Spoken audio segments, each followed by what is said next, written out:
This meeting will be conducted by audio and video conference without a physically present quorum of the Rock Island City Council due to the disaster declaration issued by Governor Pritzker.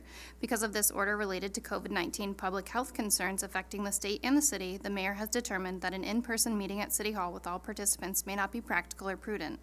Aldermen and staff may not all be physically present at City Hall due to the disaster, and physical attendance at City Hall may be limited. To participate remotely during the public comment portion of this meeting, please join by phone at 1-352-462-5082, PIN 480-285-389#. Thank you very much. Can I have roll call, please? Alderperson Robinson. Present. Hurt. Here. Gilbert. Present. Swanson. Here. Parker. Here. Poulos. Here. Healy. Here. Mayor Tomes. Here. Public comment. Nothing back there. Nobody signed up. Any public comment? Anybody virtual? Anybody virtual for public comment? Anybody in the audience? Staff is sitting there saying, no way, it's time to get out of here. Move to adjourn. All right, yeah, move to adjourn. Okay, we shall move on with the presentation. Fiscal year 2023 annual budget presentation. Linda, I guess it starts with you. Yes, it does. Can't Numbers. get away from that, huh? Well, get to talk numbers. Exciting Alrighty. things. So, good evening, Mayor Tomes and City Council. So, we're going to present the 2023 budget this evening. I wanted to introduce our budget and grants manager, Brian Smith. Brian has been with the city for 3.5 years. Started off as a junior accountant, promoted to accountant, and he has done such a marvelous job that he's now the budget and grants manager. And I think everyone can agree that everybody loves Brian, right? Okay. All right. So we do have a lot to cover in this presentation, and when I say a lot, we have over 50 slides. That's a record. So after reviewing the goals, the draft of the total budgeted revenues and expenditures for all the city funds will be reviewed. These numbers are as of November 7th. Then focus will be placed on the general fund. Also covered will be some of the city's enterprise funds and the library. We will review the city's property taxes and proposed 2022 levy. And then I know the city manager has a few slides also that he would like to present. And he may chime in throughout this process, too. All right. So the main directive of the budget process is to present balanced budgets in all the city funds.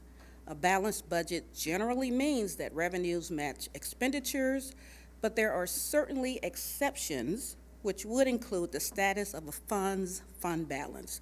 And we'll take a closer look at that in some later slides. Some of the city's funds have challenges, and it is management goal to keep financial impacts to a minimum, and at the same, to provide the services that citizens and businesses expect to continue to receive. Also, it was our goal to keep fiscal responsibility in mind in developing a budget. The city has weathered some fiscal challenges, and it is important to preserve the current position and to take steps at a minimum to maintain, but ideally improve the financial future.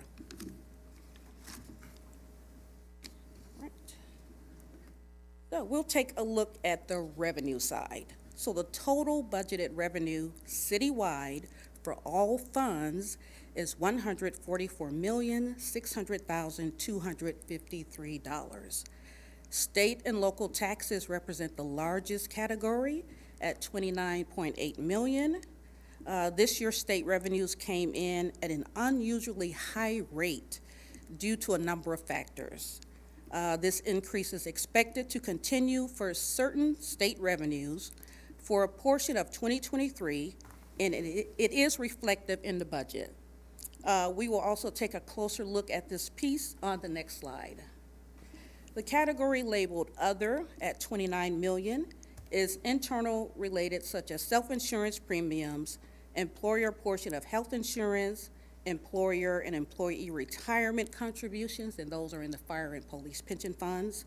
Also included are the payments to fleet from the different departments. Charges for services at $28.3 million accounts for approximately 20% of revenue.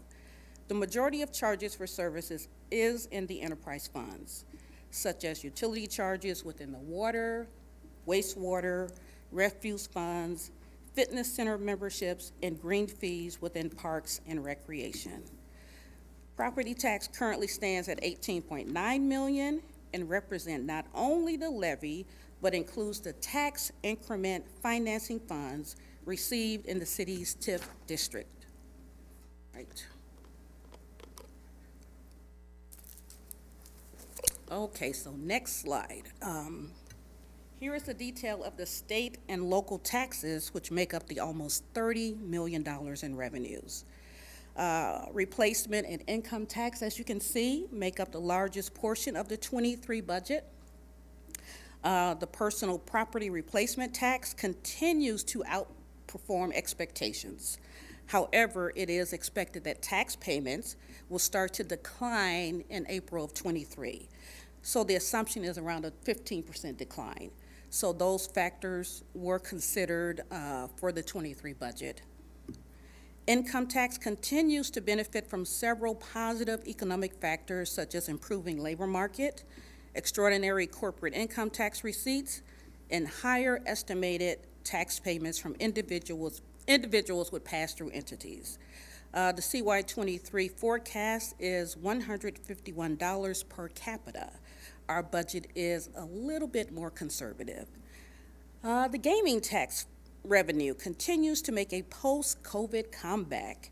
A 10-year history of gaming revenue will be provided a few slides over. And then finishing with sales and local option home rules taxes, they also continue to come in higher than expected, and there is expected to be a decrease in 2023 also. All right, so the next few slides, I won't take a lot of time. We're just showing a 10-year history of some of the major revenue taxes. So you have the municipal utility tax, as you can see over that 10-year period, how that's trending. We do have 3 more months remaining in 2022 to collect, so we do estimate that that should come in at about $2.5 million, and we budgeted the same amount. Next is local option sales tax. Again, there's 4 months remaining to be collected on this tax. We're estimating it to come in at over $3 million, and we budgeted it at $2.7 million. Food and beverage tax. This lags behind maybe about 2.5 months because we do what we call accrual accounting. So even if it's January that we're, for January, those are considered December receipts. So we do expect to get in at least $950,000 for '22. And we budgeted $950,000. But like I said, we still have 2.5 months of receipts to collect. All right, income tax. This is also received on a per capita basis. 3 months remaining in 2022. Estimates for receipts is going to be at $6.6 million. So you can see that takes that line up really high for revenue. So again, we're being conservative for '23, and we're budgeting $5 million. Motor fuel tax. Again, year-to-date, we've got in $1.1 million. With 3 months remaining, we're estimating about $1.5 million coming in revenue, and we're budgeting $1.6 million based on the IML projection per capita. Replacement tax. This is the one that's really skyrocketed. Just a little bit about replacement taxes. These revenues replace funds that were lost by local governments after personal property taxes were eliminated in the 1970 Constitution. PPRTs were designed to provide a revenue source for local governments to meet pension obligations, pay outstanding debts, and otherwise was an unrestricted source of funding for local government operations and services. So as you can see, from year to date, we've collected $9.1 million. With 2 months remaining to be collected. And again, we're being conservative and we're budgeting $6.5 million for '23. All right, sales tax. So year-to-date total, we've collected $2.5 million, another 4 months to be recorded. And the total expected revenue for '22 is $3.7 million, and we're gonna budget $3.5 million.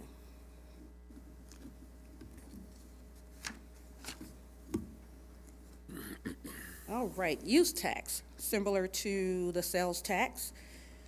Again, we've got 4 months to record for this year. We're expecting at least $1.5 million in revenues, and we're gonna budget 1.4 for 2023. And last but not least, gaming. As I said, it's starting to make somewhat of a comeback from the COVID period. We do have 3 months remaining to record, so we are expecting at least $3.4 million this year, and we budgeted $3.6 million for 2023.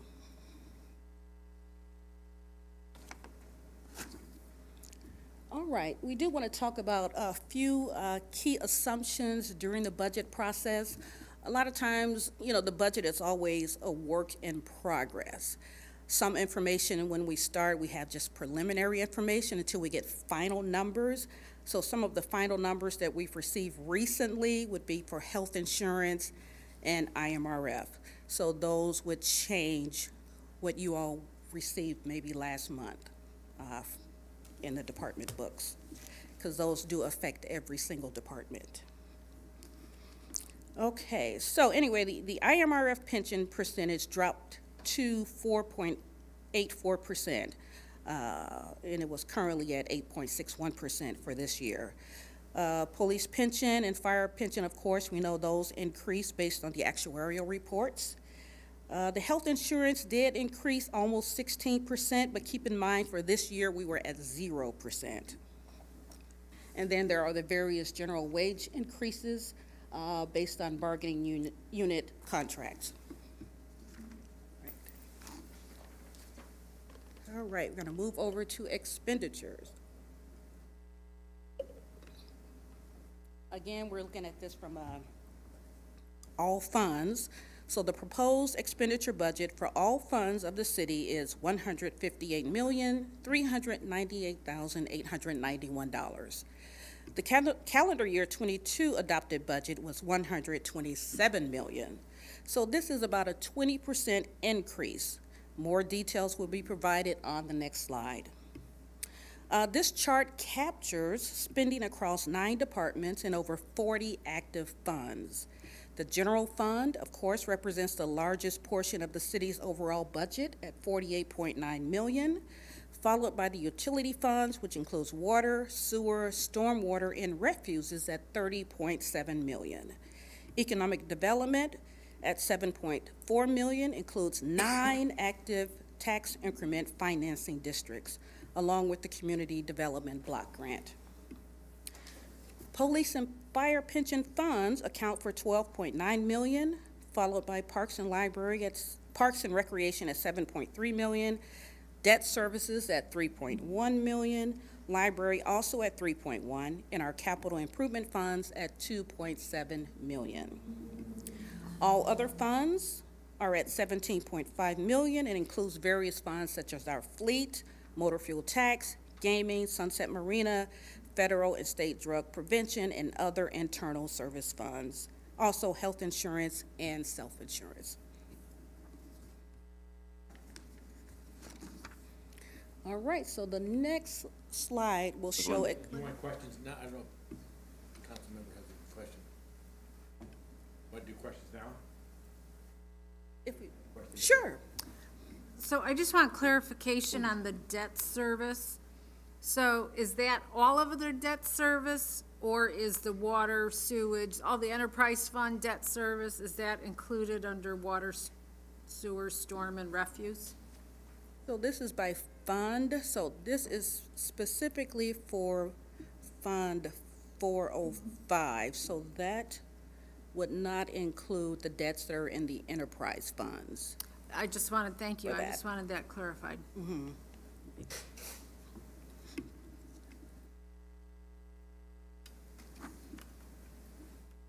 Okay, so this particular slide just shows a comparison between CY calendar year '23 and calendar year '22. So as you can see, our expenditures did increase by $31.2 million. And of course, the ARPA fund represents the largest increase since there was no ARPA funds originally budgeted for CY '22. General fund increased by $7.74 million, or 15.84%. The majority of this represents a transfer from the ARPA fund for replacement revenue, and that amount was like $5.4 million. Police and fire pension increased by $1.97 million. Water, sewer, storm, and refuse increased by $2.8 million, or 9.12%. And the other increases represent about a 9% increase, or $1.6 million.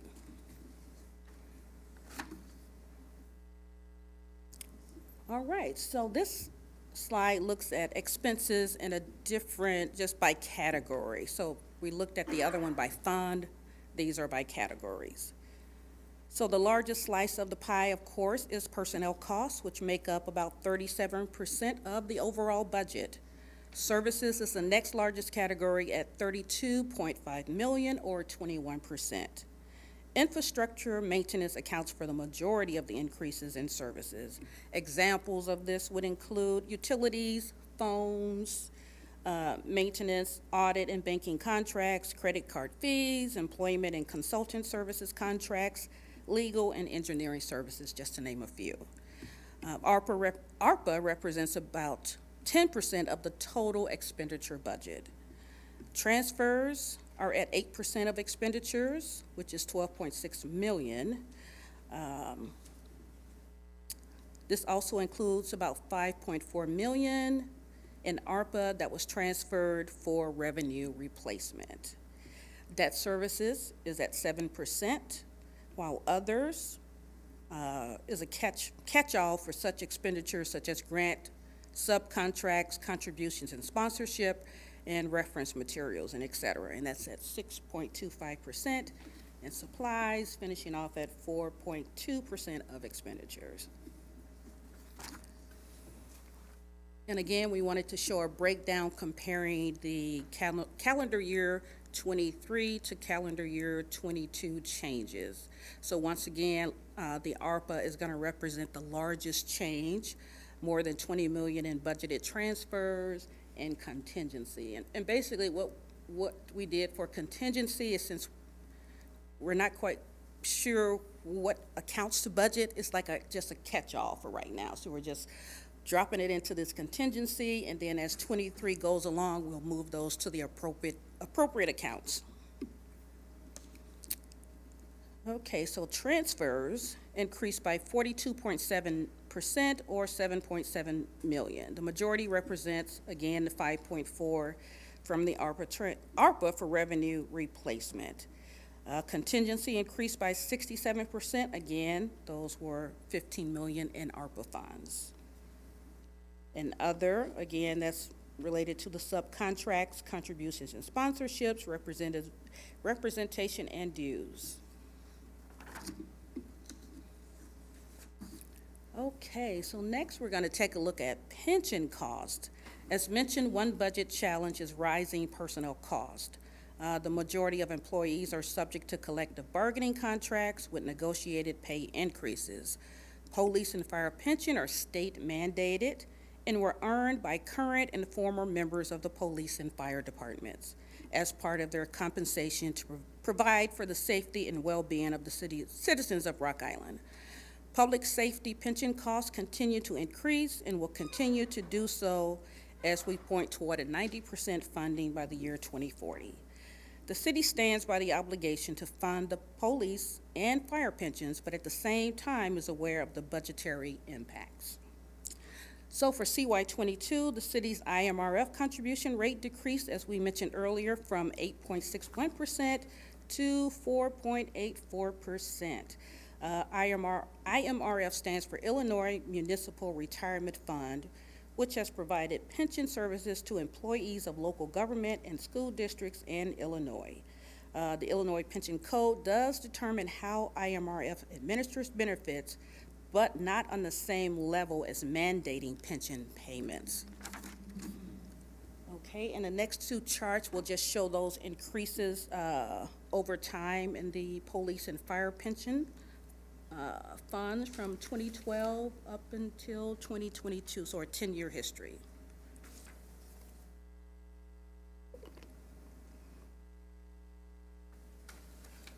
So as it shows, the police pension has increased about 104%, while fire has increased 122%. But hopefully, the recent consolidation will address some of the rising costs of pensions and provide relief for local municipalities over time. All right, FTE history, which stands for full-time equivalency. So this history shows a steady decline since 2004 in the full-time equivalency. CY23 shows a slight increase due mainly to some grant-supported positions. Over the past 15 years, FTEs have declined by 31.64.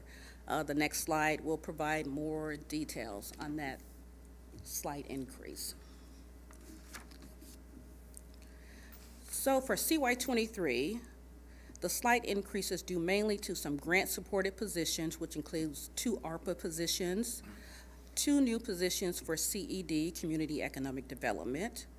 The FTE levels stayed the same. Finance position increased by 0.4 due to a shared positions with the MLK Center. Parks added a preschool director due to preschool enrollments and replaced part-time horticulture positions with a full-time assistant horticultural position. Police is taking over parking and added a community services officer, so no longer contracted through Parmar. Question, Yes. if I may. The numbers that we're seeing here as far as personnel, are those positions that are currently filled, or are those authorized numbers? Like, let's say the fire department was down 4 guys, or the police department was down 12. Is that included in this? Thank you. Yes. Let me see. Do we include those in that? Yeah, these filled are and all vacant. authorized So they're positions, budgeted. Not filled positions. Can't hear when you're speaking, they won't hear it on the tape When we're not or the, spending. So, yeah, these are all budgeted positions. Some may be vacant at this time, but they're included in the budget. Thank you. You're welcome. Thank you, Brian. Yes. so you have the numbers, but what's the cost for adding 6 positions total? Because I noticed months ago, we went from 1.5 million in personnel costs every payroll report, and now we're up to 1.6 million, which is 100,000 more each payroll report, which right there, that's 2.6 million more in payroll costs over a year.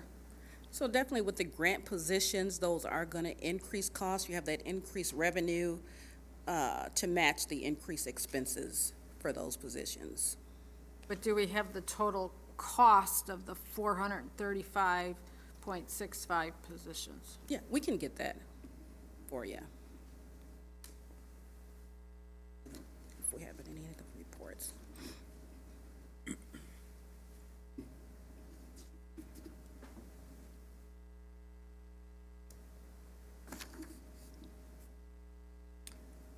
All right, so I think this is where I want you to go forward a couple of slides until you get to right there. Then we're going to go backwards. So at this point, we wanted to focus on, since we're talking about the overall city funds, we wanted to focus on negative fund balances.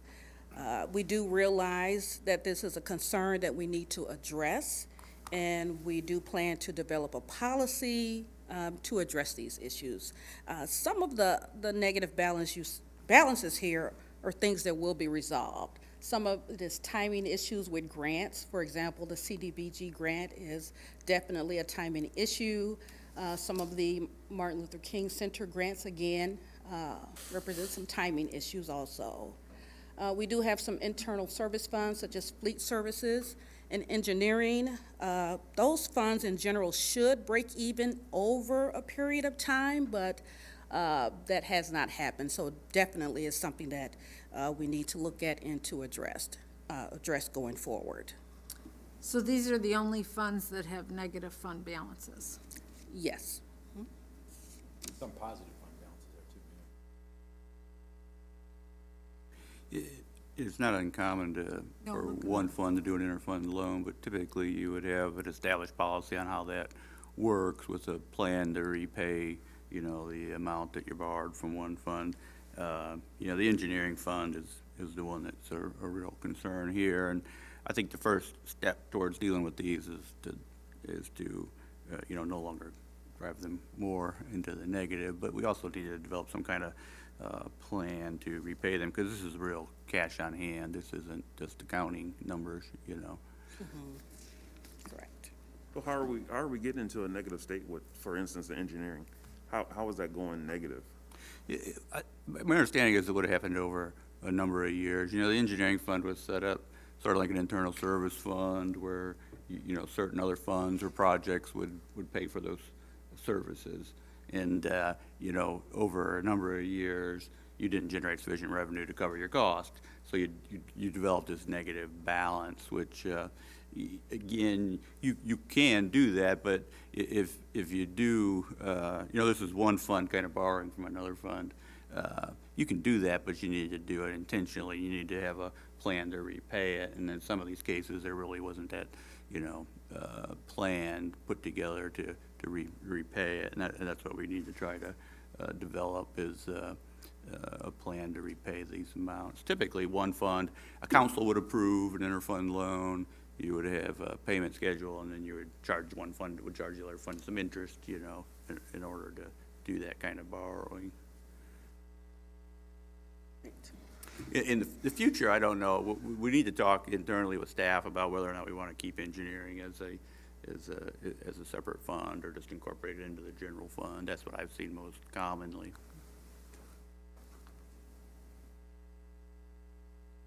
Great. Next.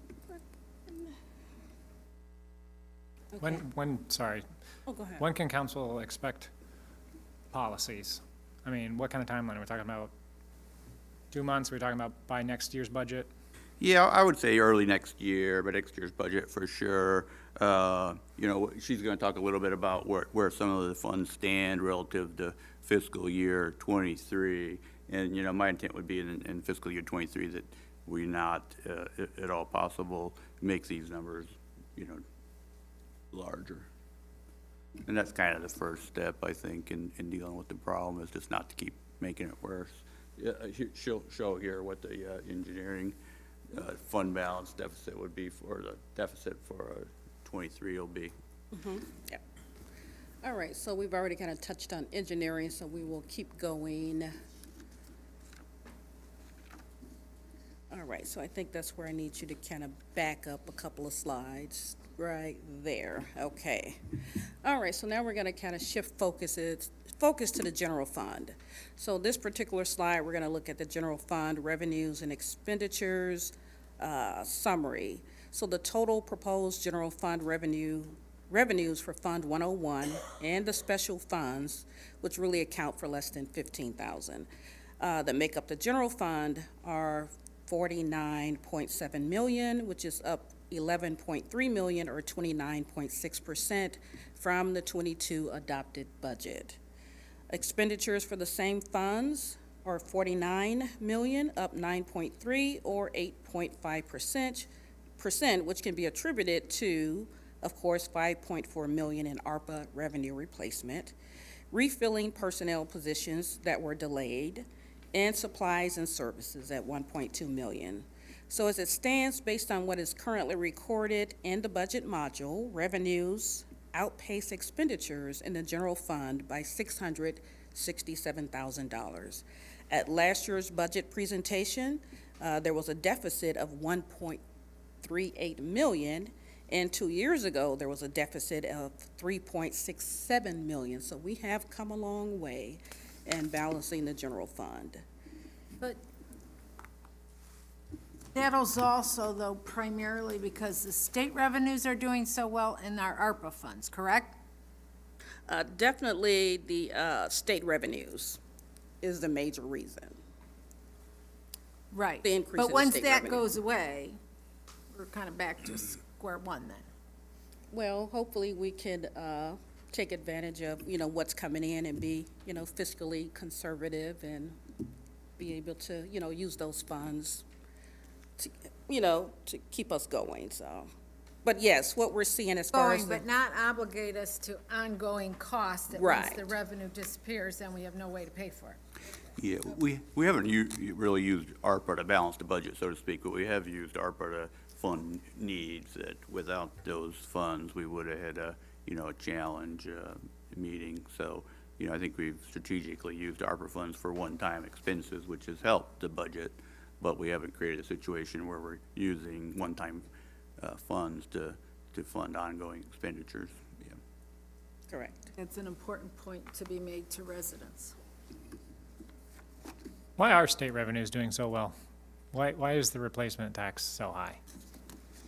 I think I pointed that out, I know I have it in my notes here also.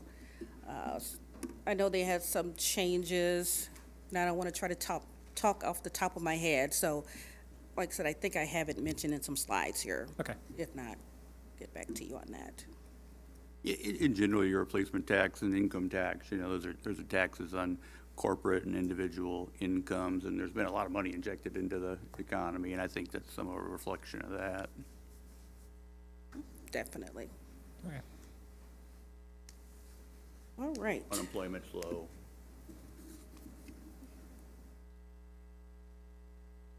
Okay, that one. So as mentioned, the total general fund budget is currently sitting at $49,019,485. This chart shows the breakdown by department in rounded millions. So the first three represent, which is police, fire, and public works, represent about 74% of the general fund expenses. Police constitute the largest share at 35%, followed by fire at 27%, and public works at 12%. Now, finance is somewhat distorted this year because that's where the $5.4 million in ARPA is sitting in contingency. Right. Okay, the same general fund expenses, except this is broken down by categories. And of course, 67% of the general fund expenses is for personnel. The next largest category is services at 15% of the budget, followed by supplies and other. Some of the larger expenses under general fund services include fleet maintenance and amortization, insurance premiums, legal and consultant services, electricity, building, and grounds.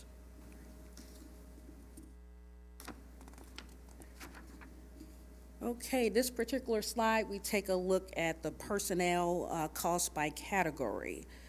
So of course, you've got salaries, 51%, pension at 30.8%, health insurance at 10.4%, followed by other personnel-related expenses such as overtime, longevity, fringe benefits, professional development, and education, and of course, severance payouts.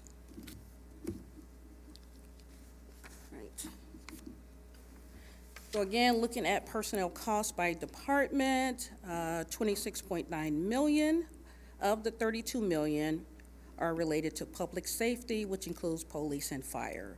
The next largest is public works at 7.1%, then community and economic development, which is at 4.3%, followed by the other smaller funds or departments within the city.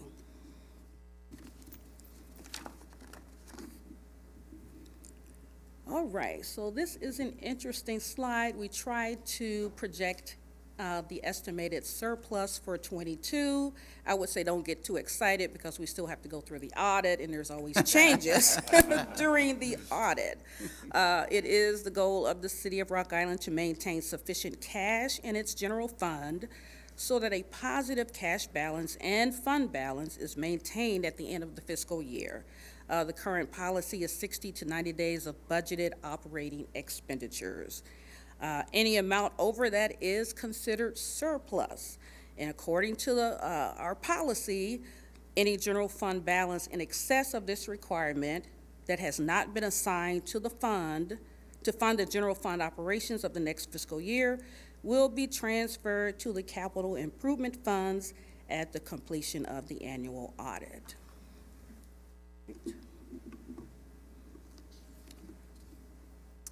Question here? Well, I just want clarification.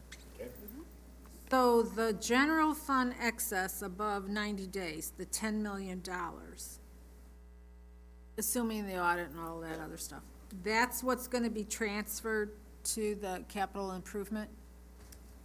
Yeah, that's Plan? what can be used for transfer or to help in general fund operations.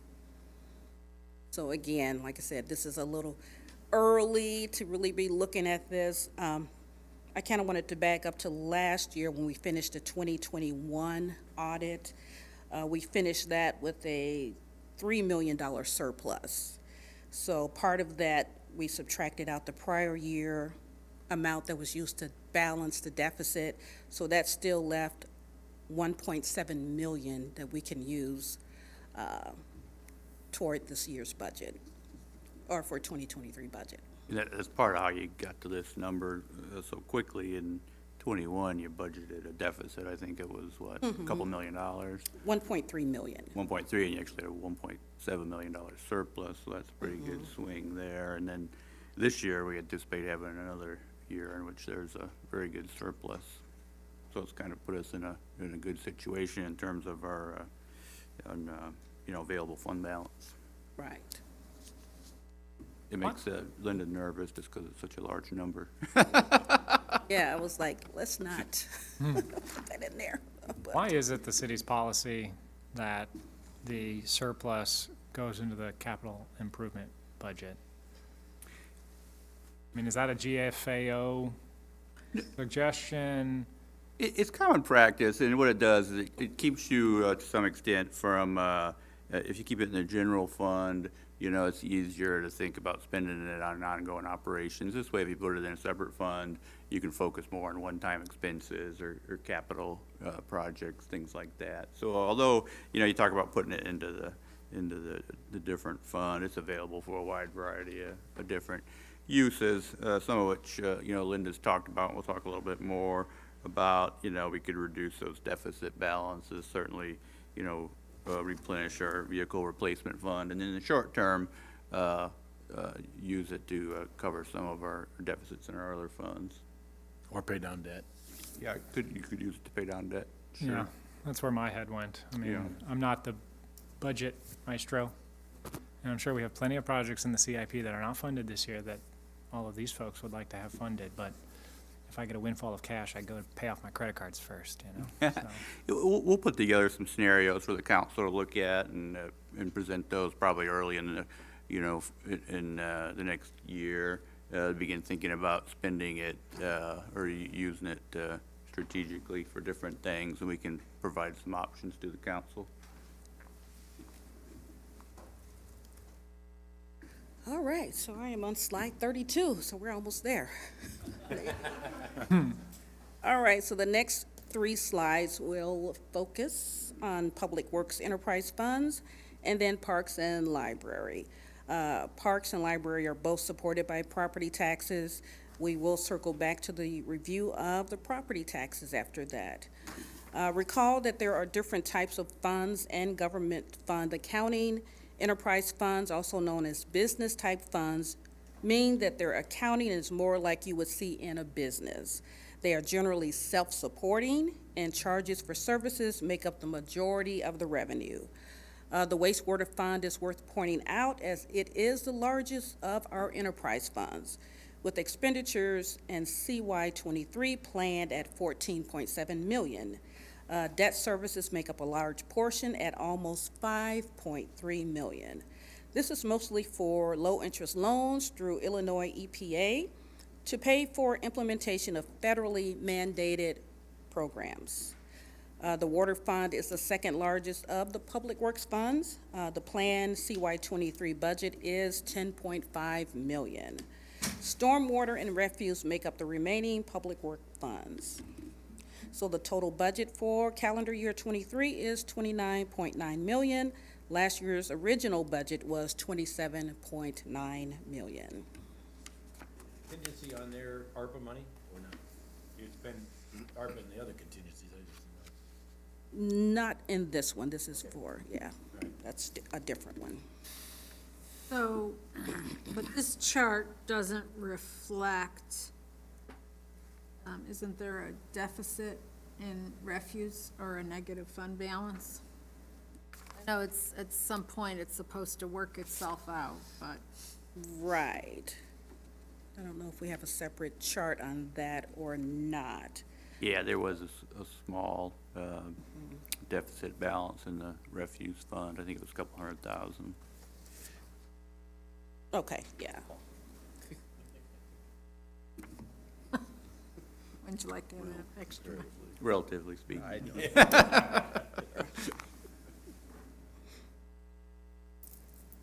All right.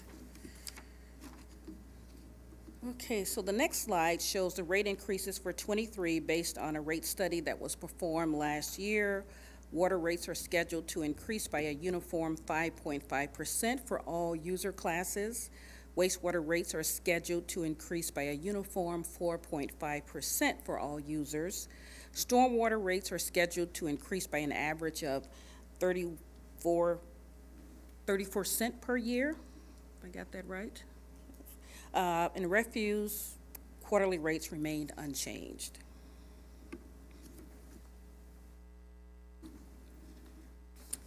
So now we'll take a look at Parks and Recreation Fund. This is also an enterprise fund and is made up of several departments such as the golf courses, Whitewater Junction, and the fitness center. In addition to user fees, this fund also receives support from property taxes. Of the fund's $5.9 million in revenues, property tax make up about 35%. And of the $7.3 million in expenses, personnel expenses make up 38.5% of Parks and Recreation budget. The next slides were added just to point out some of the challenges that the Parks Fund is having. One of the challenges, of course, is minimum wage, which has been increasing on an annual basis, and that will continue up until 2025, until it hits $15 per hour. Also, the property tax revenue has stayed level, and COVID 2020 had a big impact on revenues also. And then just for more details, the next slide shows an 11-year history of actual revenues versus expenses. Then we have the budget for '22, proposed budget for '23, and then we just extended it out 4 years just to say this is how it would look if it continues to go as it's going. If I could just talk for a sec about the park and the library and the engineering fund that have these deficits. Our recommendation to you for the fiscal year '23 is to use some of these surplus funds that we have to balance those budgets. We're still looking at cost and trying to reduce those as well, but we're not going to reduce our park budget by $800,000 in between now and when we adopt the budget. But what I would recommend is that we engage early in the year, next year, to have a conversation about how we view parks, library, in relation to the overall operating budget and what our expectation really is for those funds. I'll talk a little bit more about it later in priority-based budgeting and how that can be used to offset those deficits as well in the long term. But in those funds, you're really seeing your classic structural deficit where your expenditures are growing at a much faster rate than your revenues. And I think we just need to have a broader conversation about how those funds fit into the overall revenue mix of the city, overall priority mix for our programs and services, and do that earlier in the year. And I'll talk a little bit more about that later in the presentation. Ready. I know one thing that might be beneficial for us just for next year with parks is the fact that Bettendorf Splash Landing will not be open next year. Because they're redoing, I mean, it will be the following year, but hopefully we'll be able to capitalize a little bit next year on some additional revenues, you know, with getting some people over here, and hopefully they'll love ours so much they'll keep coming back. Never go back. Yeah, and that is why Whitewater Junction was in the black this year, because weren't we the only pool open pretty much this year? So how old is Whitewater Junction?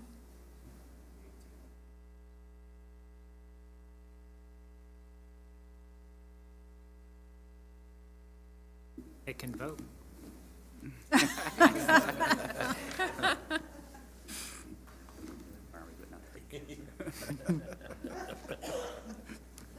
Sign up for the draft.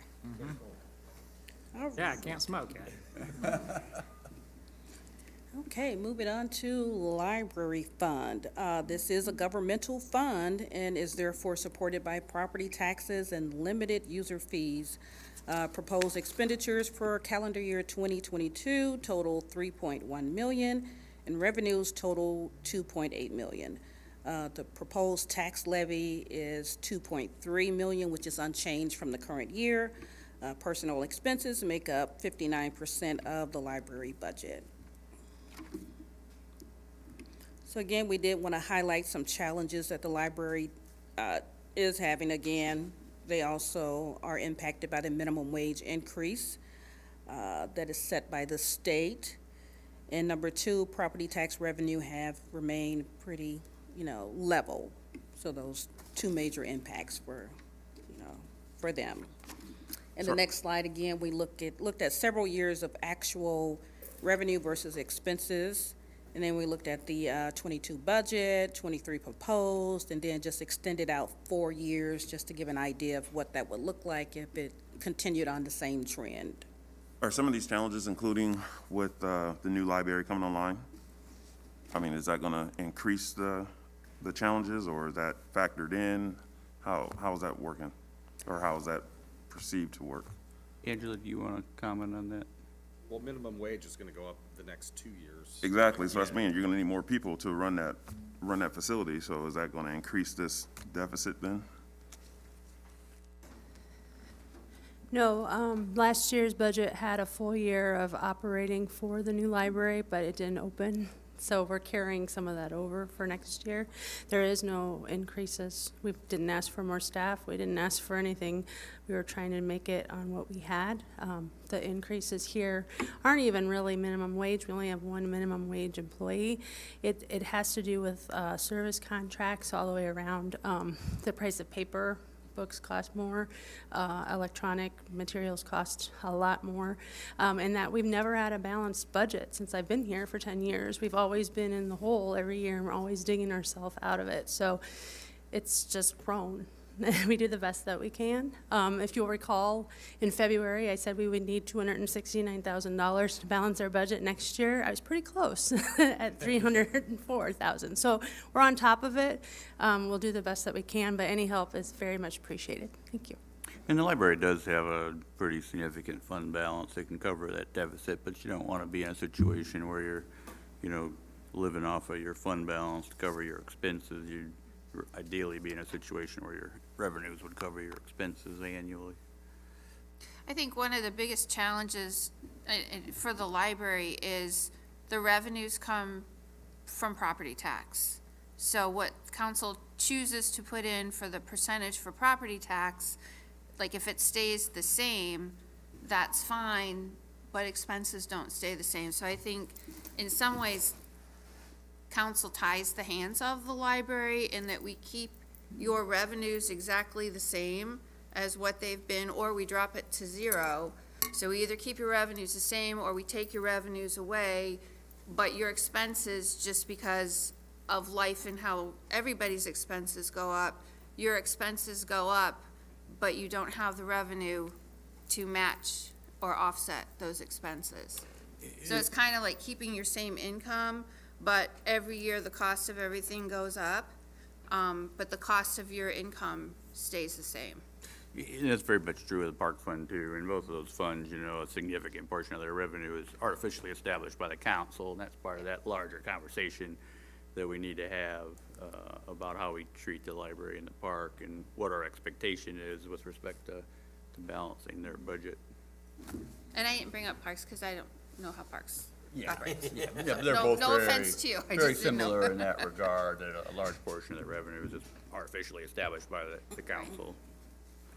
Well, I want to throw this out there, because there's two comments I've been getting a lot this year. One with regard to parks is, okay, maybe we have too many parks. We have a number of flagship parks, and some of them have benefited enormously from our Friends of Douglas Park, Friends of Hauberg, for example. So I get that question a lot. And in the third ward, we don't even have a park, so it doesn't impact us.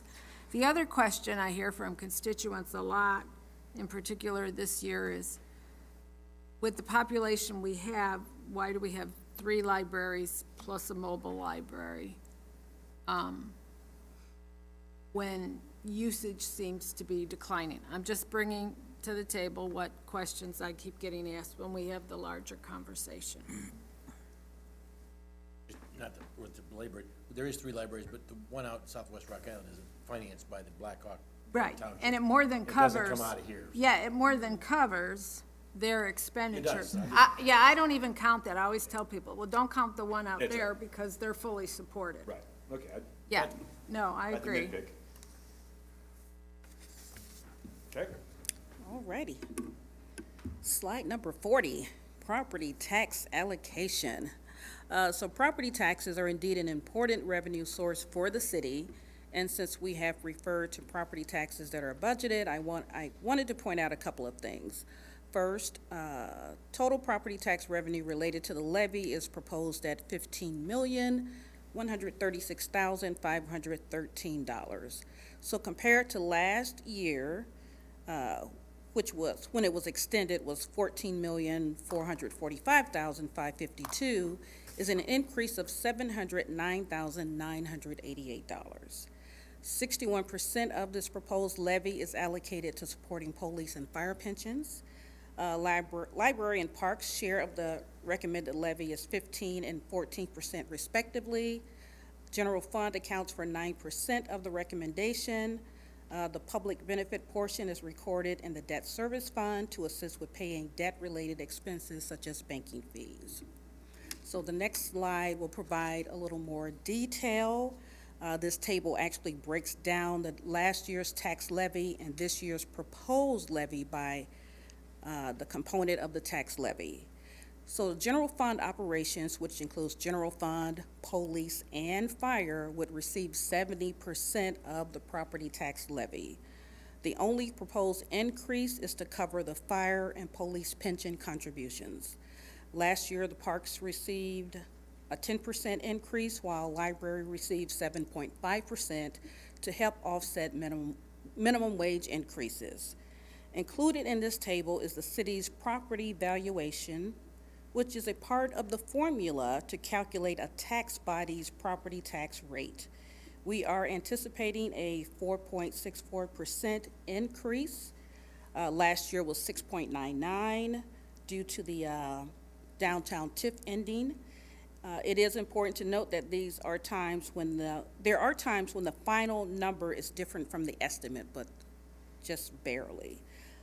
It usually comes in pretty close. So it is proposed that we maintain the public benefits portion of the levy also. So I don't know if there's any questions on this particular chart. So do we have what this proposed levy translates to?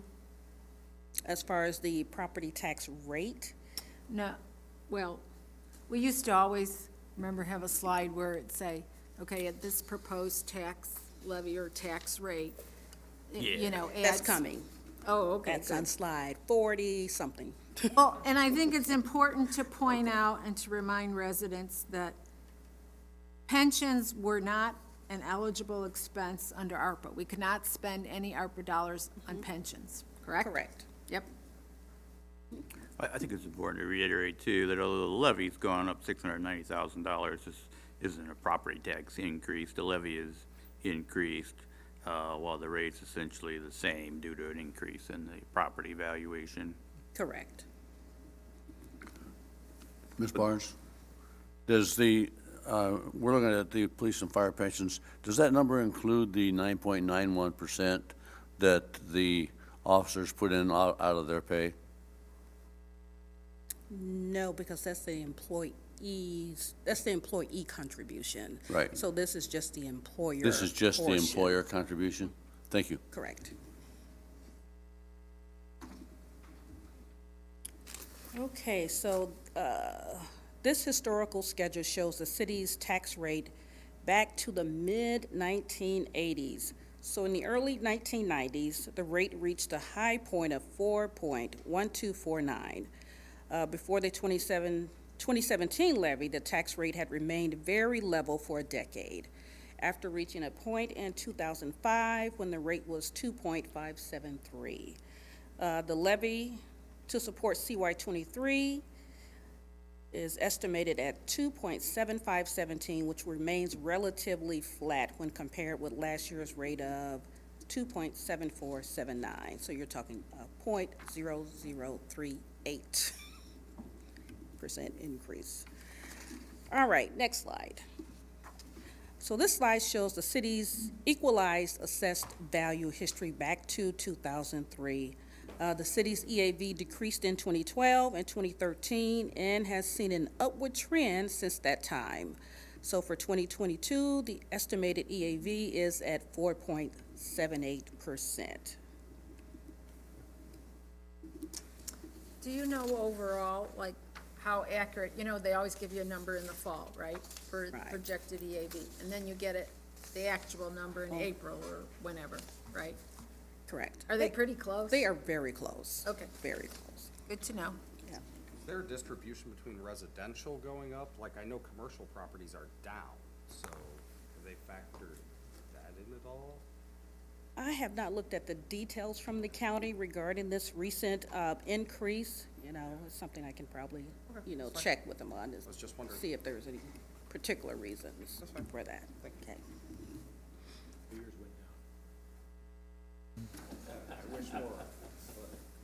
Just checking.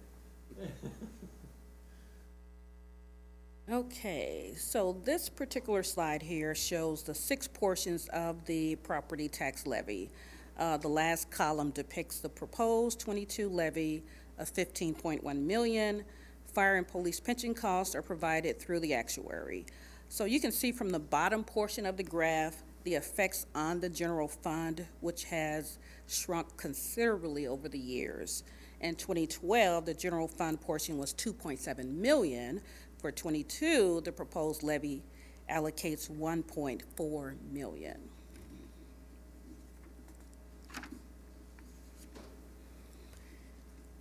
So the next slide shows the overlapping tax district. Property taxes certainly gain a lot of attention by citizens, and sometimes we remind them that the city is just one portion of most property tax bills.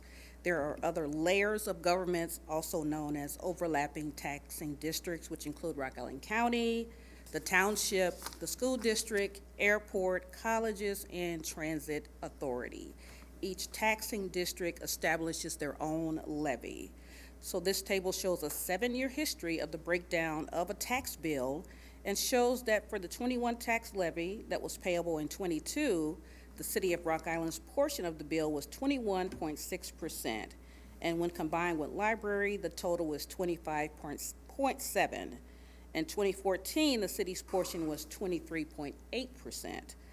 The largest portion of the tax bill currently is the school district, which has averaged about 51.2% over the past 7 years as depicted. All right, so I think this is a chart that you were talking about, Oh, yep. Councilwoman Gilbert. So this one looks at a 100,000 assessed value home. So what does this mean? So with the proposed city tax rate of 2.7517, the city's portion of the tax on a $100,000 home equals $752. This table breaks down that amount by portions of the city's tax levy. The largest portion goes to fire and police pension, of course, then library and parks. For comparison, the 2005 levy is shown with the rate of 2.573. The proposed tax levy results in $1.04 annual increase per $100,000. The tax rate has gone up only $49 in the past 17 years.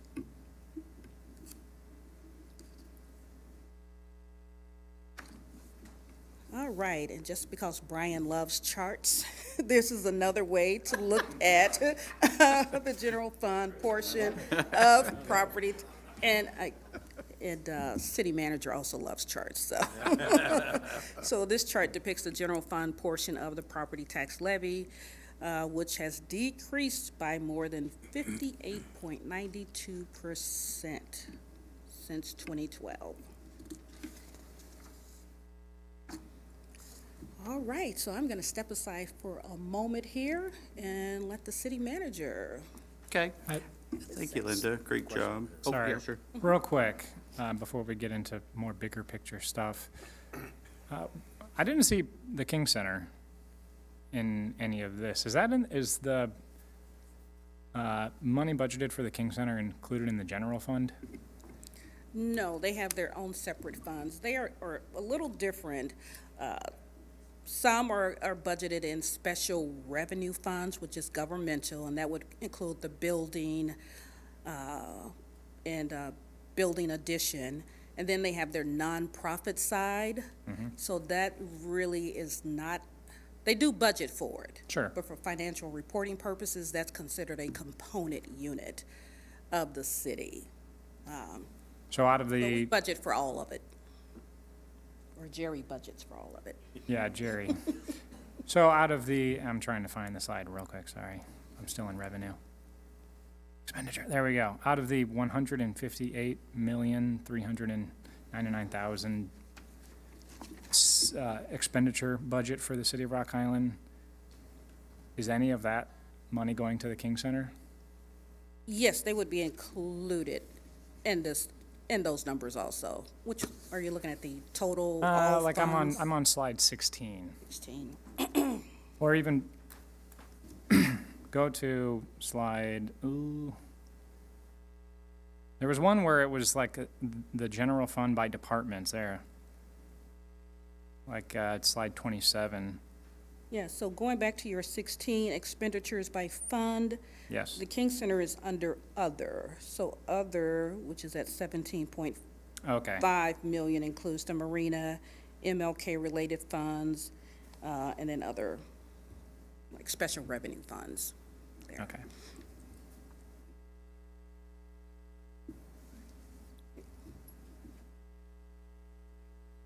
Ready? Any That's other? good. No, thank you. Okay, I just want to recap some of the positives and some of the challenges that we presented tonight. You know, in the positive category, really strong general fund balance, almost unprecedented, I would imagine, creates some unique opportunities coupled with our ARPA funding, which, as we've said many times, is a one-time funding source that we're fortunate to have. Replacement taxes and other revenues have come in very strong. The general revenue trend, when you look at those charts, is to increase to 2019 levels or even above in some cases. We talked a little bit about public safety pensions and how they're a concern for the future, but the IRMF pension is actually well funded. It was at 122% funded, and that's one of the reasons why our rate went down this year, but that won't stay at that low of a rate for a long time. And then as the charts indicated, the EAV is trending upward which is very positive and helps with some of the cost related to that we spend the property tax money on. Some of our challenges, of course, are those negative fund balance, which we need to develop a policy as we talk about and a strategy to eliminate those. Some of our fund balance could certainly be used for that. I had revenue in the positive category, but some of our revenues are still behind.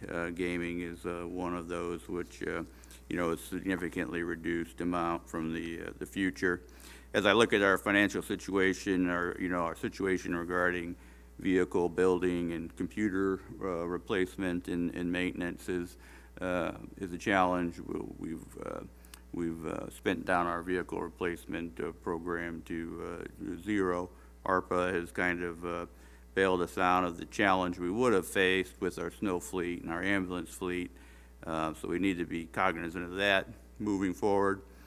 As I mentioned, Park and Library, they're really kind of in a structural deficit situation, and we really need to have a conversation about what our expectation is for those funds relative to the funding that we give them. We don't have a chart for it or a slide, but the city faces some environmental mandates for the future in water and sewer with PFAS. At some point, they'll probably set a limit that we're allowed to have and mandate that we treat that. And sewer, phosphorus is a concern. And then we talked a little bit about long-term debt and liabilities. The next slide talks about some of that. That's a variety of different things. As was mentioned, reducing our debt limit, our debt load is something we should try to develop a strategy for and potentially use some of our available fund balance for. It has the benefit of avoiding interest costs, but it also frees up some operating revenue that can be used for other purposes. This slide from the CAFR, captures our long-term debt and liabilities and gives you a snapshot of that. One of the things you don't talk much about is our OPEB liability. I think it would be good for the city to develop a strategy to fund that. To my knowledge, I don't think we've contributed to that liability, but you can see it's fairly significant. And even if we start out small, contributing to that, it can have a large impact in the future. So, relative to those challenges, how do we begin to work our way out of it? We mentioned several different strategies. If you can go one more slide.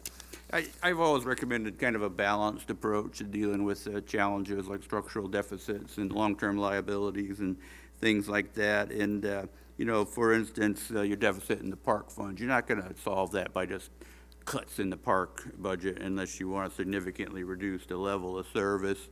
So I think the strategy really is to, one, grow the tax base through economic development. Two would be to augment revenues through a variety of different things, maximizing grants, making sure our rates and fees are set to cover the true cost of providing services, manage expenses, of course. And then the last item I'll talk a little bit more about, and that's focusing on priorities. One of the things that cities are doing more and more of is something that's called priority-based budgeting, and that's when you look at all of your services and programs kind of comprehensively and rank them based on priority and focus on your priorities, make sure your resources are being used to support those. And that's really the strategy I would recommend as we think about our parks and our libraries, is that we look at them as part of the comprehensive list of programs and services we provide and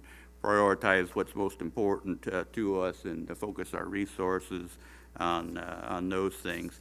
That's something that you can't do in October, November of the budget year. Of course, you need to start earlier in the year, and I'll work with staff and we'll develop a strategy to present to the council for working through that kind of a process.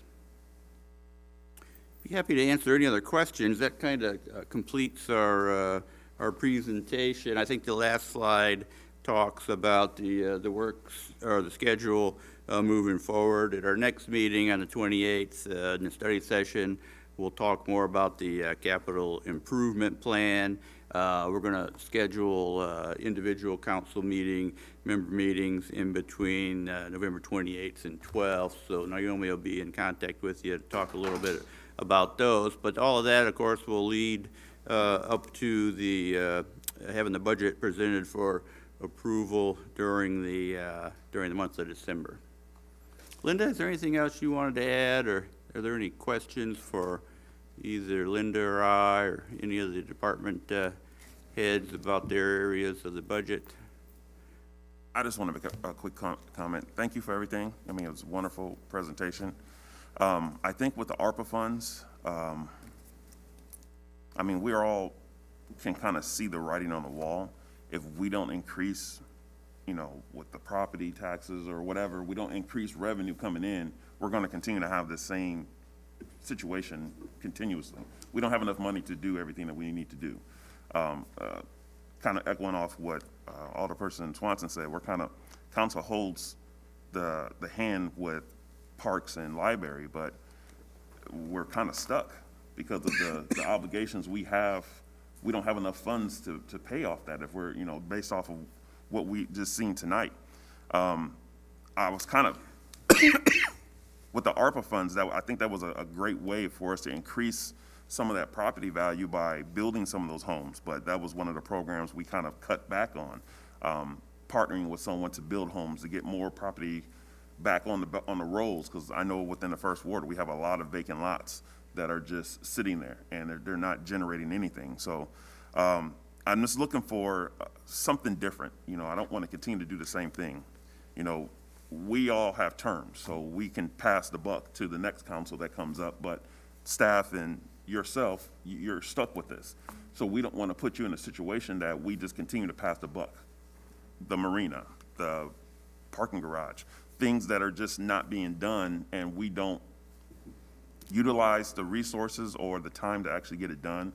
Building maintenance, making sure we are properly taking care of building maintenance so we're not stuck with having to fix something or repair something instead of catching it before it gets to that point. So I'm just looking for a long-term type of change of how we do things so we can get out of this rut that we're in, because we're going to keep being faced with these same type of issues every single time. And I mean, I understand what you just presented, and that should take care of it, hopefully. But I know this as council, we have to think ahead, because again, we may not all be here the next term or whatever. So we need to think going forward. How do we want to prepare the next council that sits in? Do we want to put them in a situation where they're stuck to force to pay for something that we could have took care of during our term? Or, you know, do we want to just knuckle down and kind of work it out? The cost of nothing is going down. Yeah. Exactly. That's great. And that's where I go back to one thing is that you're right. We need to maintain things and catch up and make sure that we don't fall behind, kick that can down the road. But one thing that continues to help us in the future is economic growth. Whether it be more houses, more businesses, larger business, growing businesses, that's what really continues to help pay the bills and maintain things. And that's why also focusing, whether it be ARPA monies, whatever thoughts, progressive thoughts we have today on economic growth. How can we grow the economy in the city of Rock Island? Retail sales tax, property taxes, call it whatever, jobs. I think it's very important that, once again, we continue to strategize and think about that type of growth for us, along with how do we spend this one-time money to make sure that we maintain things, but yet use it to keep giving back in the future. Well, that economic growth is the sustainable message. Yes. Well, I like your priority-based budgeting approach. Does anyone remember, perhaps Samantha remembers, how much we have set aside for home building in ARPA funds? Yeah, it's Come on up to the microphone just to make sure. I know we reduced it. We combined it with market rate housing. We put it under unrestricted funds, and I think it's 500,000. That's it? We also have money for rehab, so those are two separate. That was also reduced though, wasn't it? No, I think rehab remained the same. Yes. Yep. So, Todd, is there any wiggle room? Did we leave any ARPA funds unallocated? We did, you'll recall, we had about $1 million for revenue. Lost and revenue, then, yep. We also kind of left a general category of roads, which was $1 million, which we could certainly do roads, if we prefer, but really that's $2 million there that's really not been designated for anything at this point. And there is that 750,000 for businesses too, that next year council will need to decide how to, working with the CED department, that's an unrestricted. So you're talking about economic development, that would be something from that commercial side that could be used. And the fund balance you looked at earlier, again, we talked about putting it into the capital improvement fund, but that's a source of fund that you could allocate towards one-time projects as well. I also do look at, without engineering, all the debt is 2.5 million. I mean, that's, needs to go away, as Alderman Parker said. I mean, it's kind of like a credit card. If you have money, can we start chipping away at this rather than letting it go? I mean, that's kind of where my eyes went, but that's just me, I'm new, so. That's that passing the buck thing. So It typically is, it's I just mean- passed to the next council to deal with. They try to, you hold it off as long as you can, and then you pass it off to the next person. With Bill, engineering, it's Bill, for- you want to turn your mic on, please? Oh, crud. Sorry. Yep. I didn't Button, cuss. Bill, come on. My bad. I'm fine. So no, I said without engineering, the deficit fund was 2.5 million, and with engineering, it's 4.8. It's kind of like a credit card, you want to pay on it. And as Moses said, you don't want to leave people with that, so I would like to go down that path. Of course, you gotta be careful, downside, you take care of the credit card, but then the next can't year, use years it after that, again. you start building that credit card back up again. Yeah, you can't That do balance, that. and that's the fear of those also. So with engineering, is that like doing a project and you're bringing in the engineering department to do what they do, and we're just not paying them to do what they do? I mean, is that like- layman's terms for it? Mike's not here, but the idea, I think, I'm oh, okay, sorry. do you want to talk about the history of the engineering fund? If you know, did you want to say anything about the engineering fund and its history, or? You want to talk to the microphone, please? Don't mess up like I did. Mine's on.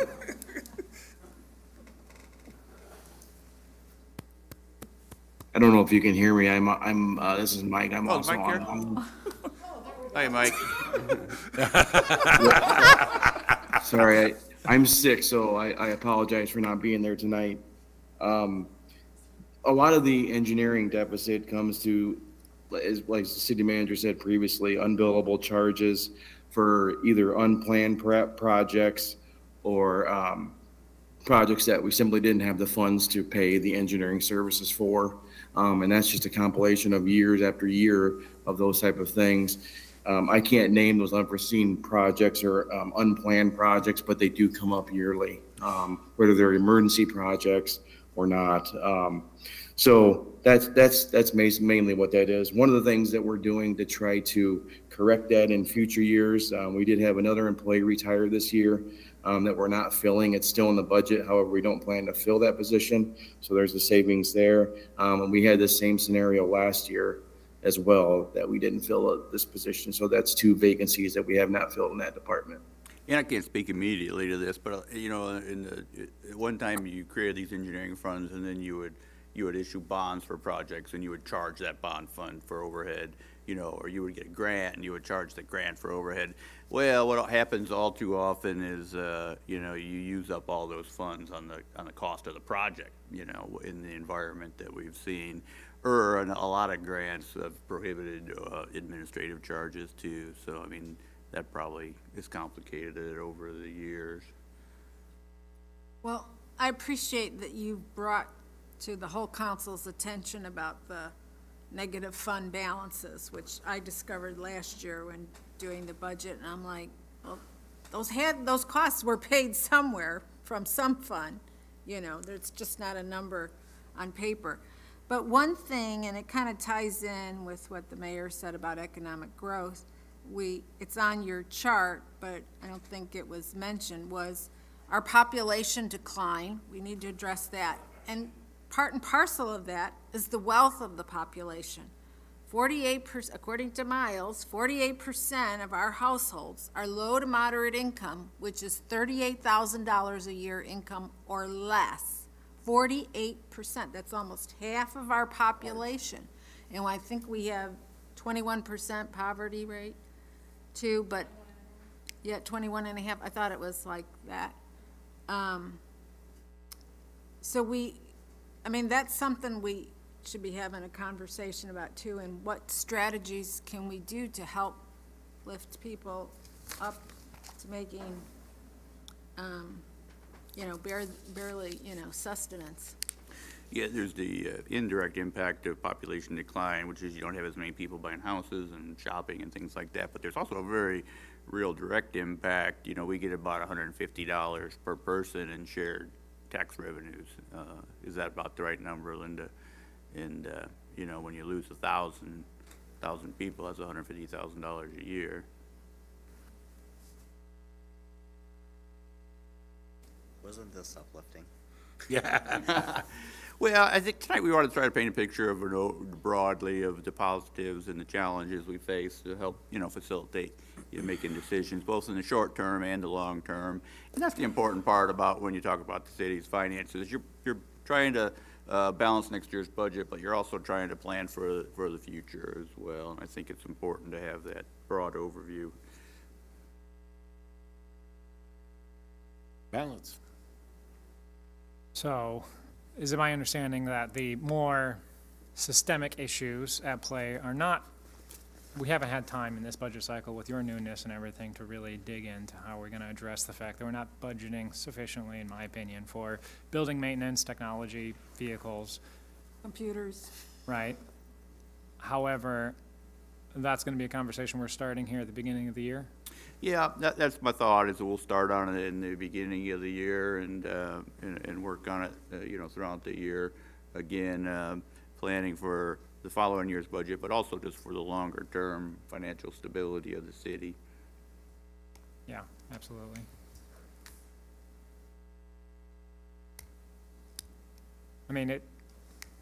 Yeah. I'll talk to you later, offline. Anybody else have any comments? Questions? Thank you, everybody. Well, I think, Thank you. I guess what I would just say is that I'm sure that our staff knows what they need, right? This budget presentation has gotten to where it's at through filtering through staff and each department and the directors of each department, right? And it's kind of like the conversation we had at ARPA, where we can sit here and discuss how we need to be putting more money aside and yada yada, but ultimately at the end of the day, it's a decision that all of us have to be willing to take. If we know that we're not putting enough money towards technology or vehicles or whatever, it's not like if we just write a crafty policy, it just fixes itself. It's raising revenue, right? That's how it works. And so to some extent, I'm curious to not necessarily hear directly or anything like that, but I'm just curious from staff, what is it exactly that we need in order to be paying for amortization and things like that, that's not included in this budget, right? And maybe that's a conversation we start in the beginning of the year, but year after year after year, we get to this point and we say, oh, we're gonna start that conversation in, the spring or whatever. And we never do, and it seems to me like it's a pretty straightforward thing. It's just, well, how much do you need? And we make a decision, whether we want to continue kicking the can down the road or not. So I don't know what the ask is here, other than just, I don't know how much we're budgeting for buildings. I see the MLK building fund is one of these negative cash balance funds.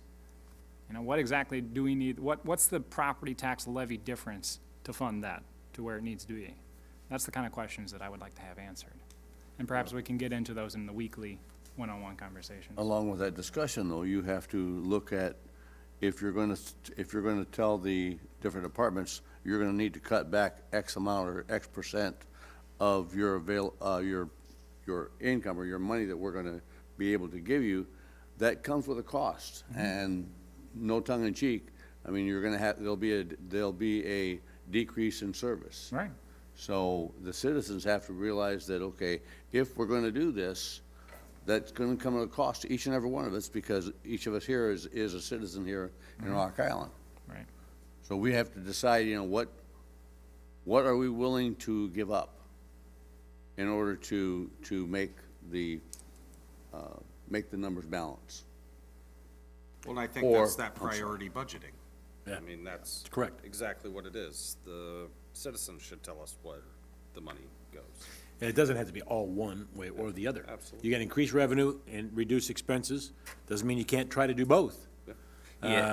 So, And I think, But. I think one of the biggest things that we have to look at is and this was something that, I talked about 4 years ago when I came on, is what are our barriers to bringing business in? I mean, are we, and I don't know, and we're gonna have meetings to talk about that, but how easy do we make it for businesses to come here?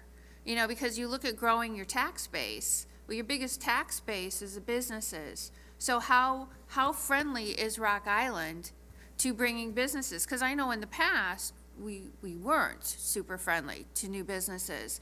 So, do we need to look at changing how we bring businesses, how we attract businesses, making it easy to bring more businesses in?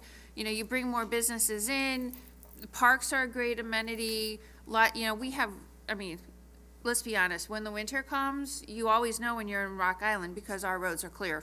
I drive all over the Quad Cities, nobody else's roads are clear. So we have great services here.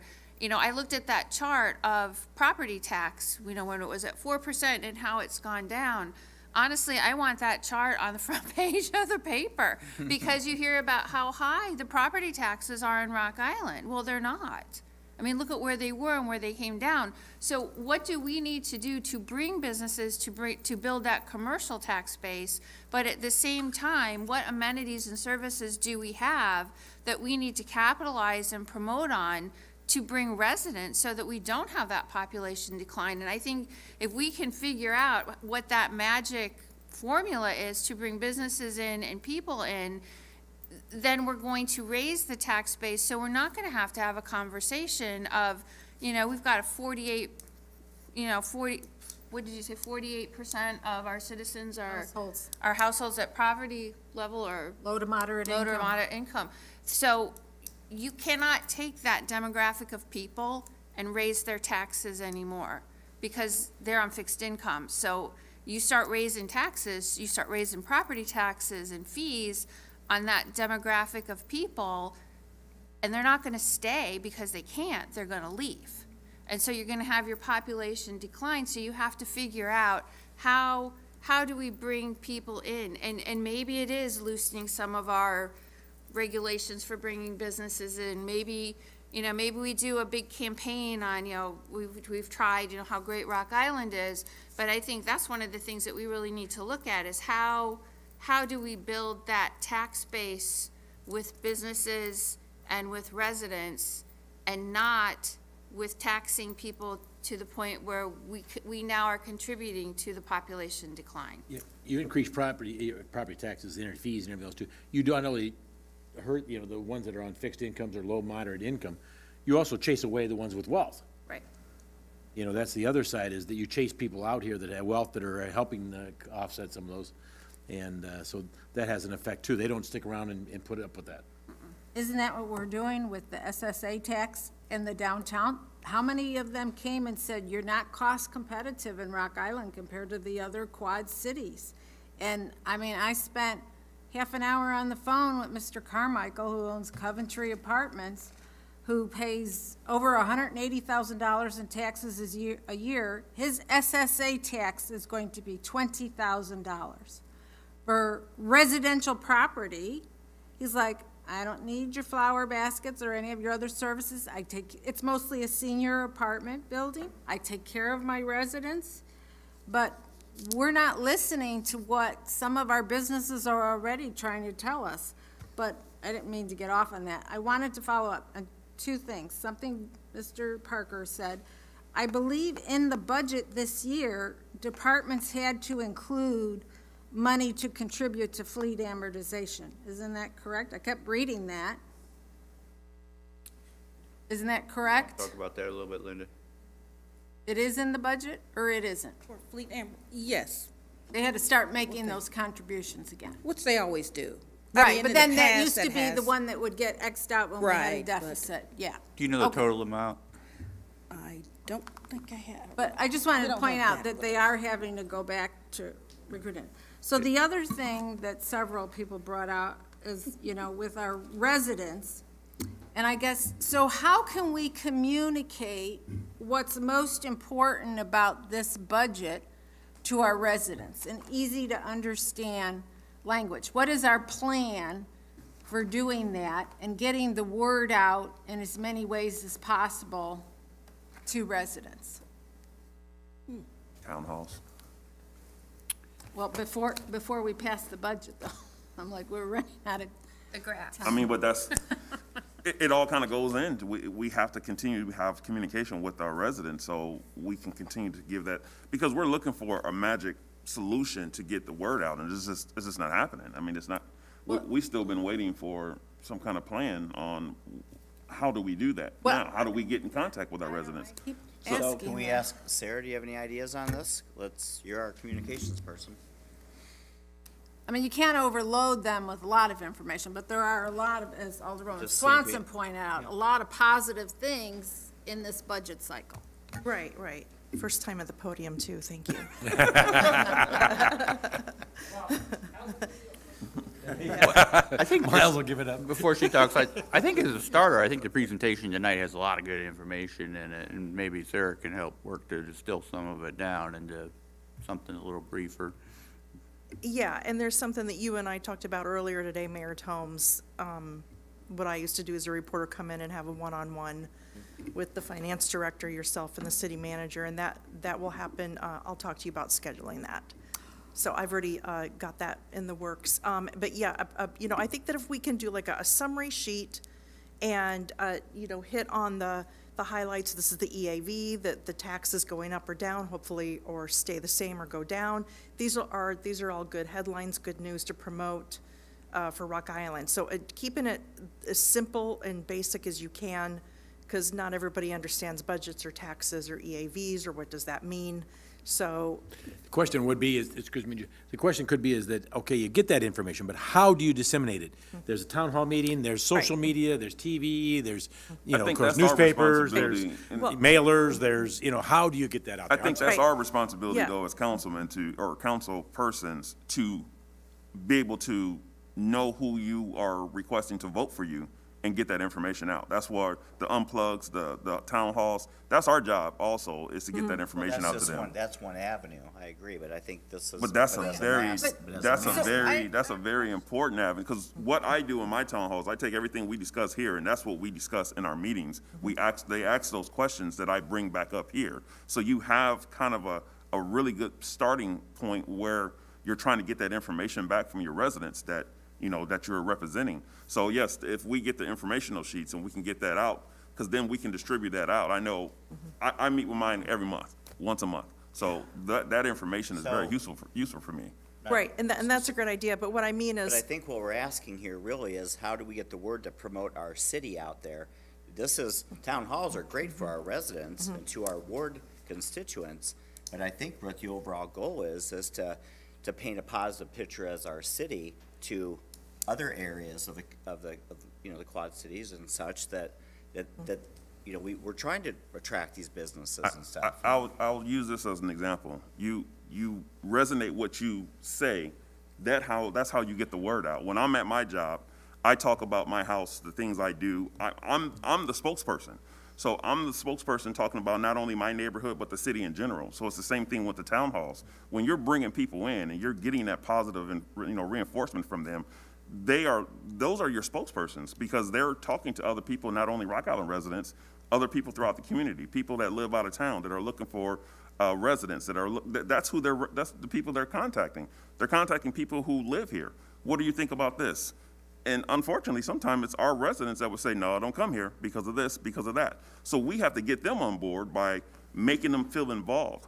That's one thing that I know I'm accomplishing with the town halls. They feel involved because now they have a person that they can talk to that's giving them information. So that's the most important part. You have to communicate with the residents. And that's, again, that's on us. I understand we have a communication director, so she can organize to make sure that the message is the same, but we have to do our job and actually get it out. That's why I was kind of unhappy that the unplug is not going to be until January. I think we're missing out on the time frame. There's so many things that are coming up, budget, SSA, ARPA. There's so many subjects that we can be discussing, but we're going to wait until the beginning of the year, and I think we're just missing out on that key opportunity right now. Well, in all fairness, if we want to go back to ARPA, the public has had ample opportunity to respond to ARPA stuff, and we've had several notices and where they can come and talk. And I think, so as we're talking about, and I get it, I think that's another viable option to get the word out, and I'm not disagreeing with that. However, I do think, though, that, you know, we have realtor groups, we have realtors that we need to reach out to, and because unless anybody's living under a rock, we know that there's a lot of bad information. People veer people away from Rock Island. We have to do a better job of promoting our city to realtor groups, to, you know, we have to promote our school system. I mean, I constantly say all the time, I go, you know, people don't realize all the accomplishments that Rock Island High School has. They don't realize that Rock Island has more, you know, scholarship award winners than most schools around here. Those are things that somehow get brushed under the rug that people need to know. Those kind of things to get that word out positive. And not saying that I'm not disagreeing with what you're saying, Moses. I'm just saying that there's also a bigger picture and a bigger avenue too to reach the masses more than just our ward meetings. And I think they're viable to have these conversations. I think the unplugs are valuable. I think all these things are valuable, but I think that we need to do a better job of promoting our city as a whole to attract these businesses and residences. Because bottom line is, if we don't improve our own population in this city, and we don't improve our, you know, our commercial and our, you know, bringing in economic development, we're going to have these conversations every single year. The point I'm trying to make is this, though, and I'll stop after this. The people who work at those businesses, the realty companies, some of them are Rock Island residents. So if you get them on board with the very first initial phase of town halls, unplugs, where they are actively engaged with their council person or the mayor, whoever, the city staff, those are the people that are going to lobby for us. We don't need to go directly to rural, and I'm just using that for an example because we have their employees who is going to do that lobbying for us. Believe me, there's a lot of backdoor deals with realty, just like with anything else. You got to get the people who live here on board, and that's the thing that we keep missing. We don't have our residents on board. We got to get our residents on board first. So the neighborhood cleanups, the neighborhood improvements, those different projects, there's a lot of wards that people don't have any idea that stuff is even available. Because the kind of questions I get at my meetings, it's like, wow, they have no clue what's going on here in the city. So they're amazed, and they leave so refreshed that, well, someone is telling me something more than, because they don't understand some of the verbiage that we explain here. But in those meetings, we can go on a different level and actually break it down, and they feel more confident, and then they go out and talk to their other residents. So, for instance, it was an issue with a stop sign. So they had to go out and get of course, the signature for the stop signs. That turned into that whole neighborhood now talking to one another, finding out who lives next door and how they can get involved and do this. Did you know this? Did you know you can call this people to do that? It starts with that. I get what you're saying, but I think it starts at that level. That's as they say, the grassroots area level we start at, and then it helps out Sarah when she puts the information together. It helps out the mayor and the city manager when they actually, because now we have a base where we can contact that group of individuals and they can help us spread the word. Right now, we're struggling trying to get a group of people to try to help us get the word out. We don't have that. It's a very small population, should I say. It's bringing the micro and the macro. That's Okay. exactly what it's doing. Following up on one of your ARPA comments, I know we think we had enough ARPA meetings, but the residents were promised an ARPA town hall meeting, a town hall type meeting, before we made the final funding recommendations. So after the final recommendations were announced, I got emails like, what happened to the town hall meeting, you know? But, so I have a question for you, Sarah. And what you do with town hall, I do through my blog, because I have like regulars who like email me once a week or every time I post, who let me know everything that's on their mind with regard to the city and what about this and what about that, and it continues to go on. But do we have the capacity, because some people, you know, are visual or can read, a lot of people don't get the paper, they're not on social media. Do we have the capacity for you to act as like the interviewer and have an interview with Linda and Todd and to bring up kind of the high points of the budget? Something short and simple, a video that can be posted on the YouTube channel, on the website. Oh, sure. Yeah, I would be happy to do that. I think that's a great idea. If you could do an interview talking about this, and I'll be honest, going through this, I love the graphs because they're visual and you can see, I mean, and otherwise you're looking at this percentage and this number is really large and this percentage isn't the same as this number, so how did you get there? And you get sometimes bogged down with semantics, but the graphs are great because it's a snapshot. I think if you could do a video about the budget and put the link right on the landing page for the website, and through all avenues, we can promote people going to that, you know, to hear about the budget, where we're at with the budget. I think that will help. I mean, I think town halls are great. I don't know how well attended yours are, Alderman Robinson. Mine are not, I mean, I have a handful of people that will come, but the people that come are the people who kind of know what's going on, and they're the ones that have questions. The rest of the people, they don't come, you know, and I'll get phone calls, and I field phone calls all the time with people, but I think something like that, where we can push people to that, will start some of the conversations and discussions, and let people know where we're at. Thursdays with Sarah. Yeah, you could make this, you could even make a series on the budget, because there's just too much in this budget I agree, and presentation to do in one. But like, you hit the highlights. These are the good points, you know, okay, your taxes probably aren't going up, or 9 cents a month, or whatever. But then like, the budget challenges we face could be just one. And then Todd could talk about, okay, next year we're gonna start instituting priority-based budgeting. We're gonna start having conversations, you know, and just little snippets, you know, these short little videos that people love, YouTube videos. Sure, and I actually spoke with Tim about this last week, that I would like to, and he made me an administrator of the YouTube channel as well, so that I can start uploading videos to the city's YouTube channel. I would like to see the YouTube channel used for more than just city council meetings or study sessions, because that way, if we've got other kinds of different variety of content on there, we can grow that audience as well. I like that idea. You can also, Got to put that link right on the landing page, Sure. right as you first come in. you can also, if you ever want to throw some money at it, you can also pay like an ad or whatever for these YouTube videos to be out there you force them to people, so when they're out searching the web, it shows up like an ad. Facebook, Like a Twitter. boost, like Facebook boost. There's Facebook Boost, and then you can do YouTube type deals. There's always digital, you know, advertising. Obviously, we just saw it with a lot of political campaigns.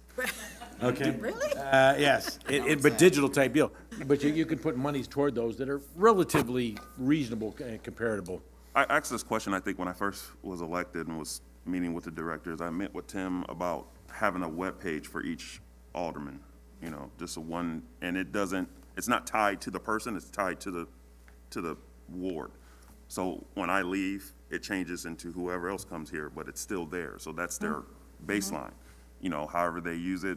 But is that a possibility, Tim? Is that something that may increase our cost or something? Or is that something that's flexible with our current web? Next. The jog. Next up. Exercise program. Thanks, Aaron. Lots and lots of options. Lots of things we could do. I think a conversation probably needs to happen to put some framework to how that should work. I mean, we've introduced things like the app, right? We rolled out the Simplicity app. We tried to give council members access to the Simplicity app. Some of them have been putting stuff on it. some of them have not. And so we do have tools available to us, and we've tried to encourage those tools. There are others that have done their own thing, so to speak. And so then the question becomes, what information gets put on the website? And so, you know, is it part of the city site or is it separate? Yeah, So, you know, content there that's are- put out there could be. Well, and that's why we have a communication director, though, because then it has to be authorized from her or the city manager before it's Yeah. published. That's- Because that's. That's the what issue we- with any, you know, blogs or YouTubes or websites or Facebooks or whatever, is that it really, you know, we need to, you hate to control what the narrative is, but there still should be some type of restrictions on it when it's city involved. But that's why I said it's And so- it's the alder person's Yeah. seat. It's not mine. It's not Moses Robinson, so No. I can't use That's right. it for my personal need. It has to be city-based, so that means it has to But even go- with the simplicity deal and everything else, we should have set up some policies on what content is out there. The only thing the only problem I have with that is only one way, and I didn't mean to cut you off. It's fine, you're it's not bilateral, so I can't talk back and forth with my constituents, and that's the issue. I have agree, with that's a that. problem with simplicity, but I'm just saying is that any of those things, then it sets itself up, you need to have policies of Oh, yeah, definitely. screening of those things, because you think you're speaking for the people in your residence and everything else, but you're also, is city-sponsored, so to speak, and Mm-hmm. city deal, that it may not be appropriate content Definitely. all the time, That's the easy problem, though. so. So can I ask you a question about simplicity? Yes. So did we ever roll it out to the general public and make a big, like, promotion about it or marketing of it? I mean, I Probably not. know, Probably not. We lost our rep. She's oh, moved on. Diana left? Yeah, she's left our rep. Oh. So she's gone.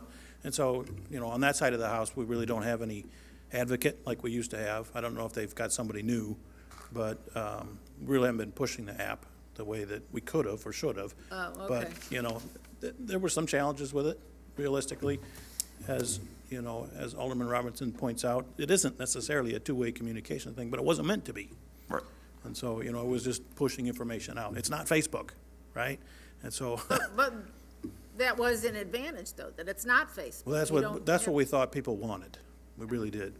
You know, and I think we were driven to try to provide information in a mobile format. You know, one of the things that I keep sort of harping on is the statistics that our website shows. About 2/3 of the people that visit our site do so using a mobile device. And so people want it in the palm of their hand. They're not gonna come with a computer all the time. It's gotta be small, quick, and right to the point. And so those are the type of tools that we're trying to roll out and make available whenever possible, because we're trying to hit them right where they want it. Yeah. That's the benefit of the no-code, low-code, because they have the PC version and then they have the mobile version. Right. And you can see how it will format for each. So just, would that be an extra cost if that was something that we do we have websites or web page for each alder person, or is that an additional cost? It doesn't have to be, Okay. but there are many ways that we could accomplish that. We could set up, using our Google accounts, you could create your own site, and then we just, link over to it. But then who does the editorials for it, There was a time when I worried about things like newsletters coming out, because maybe that's accurate information, and maybe it's not. Right. And so these are the type of concerns that I think really need some sort of framework to figure out the best way for everybody. Oh, definitely. I mean, but if we know if it's there, then that's when we can adopt the policy to make sure that we're following the guidelines, to Yeah, ensure that it's correct. Oh, I'm sorry. Go ahead. The technology and the cost of it are probably the simpler aspects of it. There are a lot of policy considerations that come into play, open meetings, open records, the distinction between, political business and city business and things like that. So there's certain policies and frameworks and guidelines we probably need to put together as we think through this as Absolutely. well. Yes. Okay. I'm going to change it real quick. We don't have anything on the agenda for other items and everything else, but I think it's worthwhile. A round of applause for Jerry Jones, that operation, volunteers for over 7,000 meals. Outstanding. And each year it keeps growing, not just by little, by a lot. Good luck next year. That is outstanding. So thank you, and of course, all the volunteers. There was a ton of them, and sponsors, and So, It's that your press conference, it was great to have an opportunity to talk with many of your sponsors who were just so thrilled to be a part of the event. And they want to do more, so we need to tap them. They and were, it was amazing. they It just were. Unseen. But you need to expand your dishwashing area. I was back there for 3 hours. It's a very small space. Oh. It was just me. All right, so that's not on the, anything else good for the cause? Anybody else? All right. If nothing, I need a motion to Move to adjourn. adjourn. Second. Wow. Move this man, jeez. Roll call, please. If only we can pass the budget. Alderperson Robinson? Aye. Hurt? Gilbert?